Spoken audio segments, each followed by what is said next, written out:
Hey everyone, and let's talk about the iOS 15 again and the weather app this time. You probably heard that there are some new things, and usually people mention it in like really brief way because apparently there's not much to talk about, but I'm gonna go in depth with this and I'm gonna show you pretty much everything there is to know about it, so let's begin. At first, you should know a couple of things. The first thing that you will notice is that the new icon looks kind of different. It looks inverted, the colors are exactly the same, but now the sun is on the right side. We still sadly don't have live icons. That means that, there was a concept that the weather app icon is going to display the actual weather. We still do not have that. One of the main things is the new redesign, that is like a new or better user interface. So you have a live view of the weather inside the app. It looks a bit better than it used to before.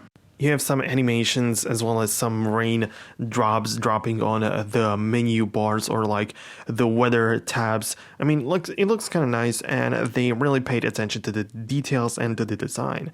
So you have, of course, beautiful background graphics depending on the weather, of course, but also different layout based on the weather. So if you open up the weather app and in that certain location there is a rain, the first thing that pops up or is shown will be the rain precipitation percentage at the top, and you will see when it will stop raining and stuff like that. However, if the weather outside is sunny, you're not going to see the weather forecast for rain and this kind of stuff. But what you will instead see is the 10-day forecast, and this is going to be shown first. There's also a new view of the list of all of the saved locations for your weather. It's not really anything huge, but now we don't have really these square, sharp edges that we used to have on the older iOS. Now it's really bubbly and looks kind of like this. By the way, guys, if you're new on this channel, what you can do is to definitely hit subscribe so you don't miss future uploads and future videos like these, in which I talk about similar topics and similar things. So yeah, make sure to do that, and if you like the video so far, leave a thumbs up. This definitely helps a lot, so just do that and let's continue with the video. One of the other new things, like brand new stuff in the iOS 15 weather app, is the live real-time map of the weather, and this goes for 3 different things. That is for air quality, precipitation, and temperature. When you go to the map view, you have like a full screen view. That means that you move around just like in the regular Apple Maps, but with the difference that it's within weather and you only see these things that I mentioned. The way it works is that you have 3 hours of historical data and 1 hour of future data, so you can kind of see in advance how it's going to play out, but you can also see how it was like 2 to 3 hours ago. And you also have like a week's worth of data in a day-by-day view if you want to. This works for the entire globe. That means that you can move around, as you can see here, but it's not really that developed for other countries. Of course, everything's gonna work the best in the US and then like UK, Ireland and stuff like that, but some other countries will get support for all of the new features later and gradually. Another new thing are the notifications for weather conditions and mainly changing weather conditions. And if you think about it, this is very useful, and this is probably one of the biggest changes, because if you don't use the weather app, then this doesn't really apply to you, right? But you still don't have to use it, but if you want to get and receive notifications, you don't even have to open up the app, and you will get a notification when it's about to rain and stuff like that. So that is really useful, and you can very easily set it up. So of course, go to the settings, go to the notifications section, and make sure that notifications are enabled for the stock weather app.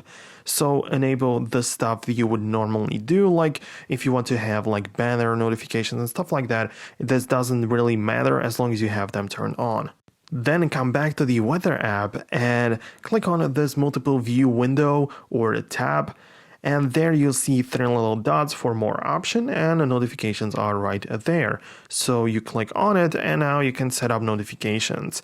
Of course, you can set it up for your location or all of the saved locations, but you have to make sure that location services are on naturally for this first one to work.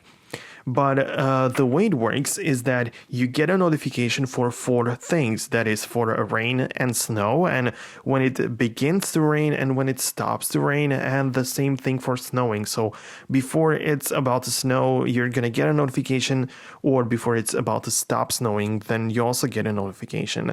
So as of right now, only these four things, but it's really useful in my opinion because you don't really have to worry about weather conditions in advance and you get notifications in real time. This is kind of interesting.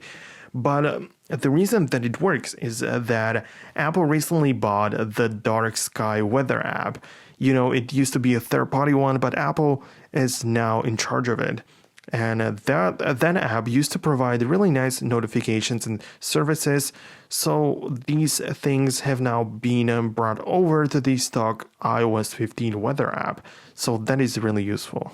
Keep in mind we're still in the first beta. That means that some things may have been added since then or may have been removed. It is up to Apple, and probably it's going to run a bit better when the official version is going to come out. So you cannot really compare it as the final version. I'm just showing you the first beta one.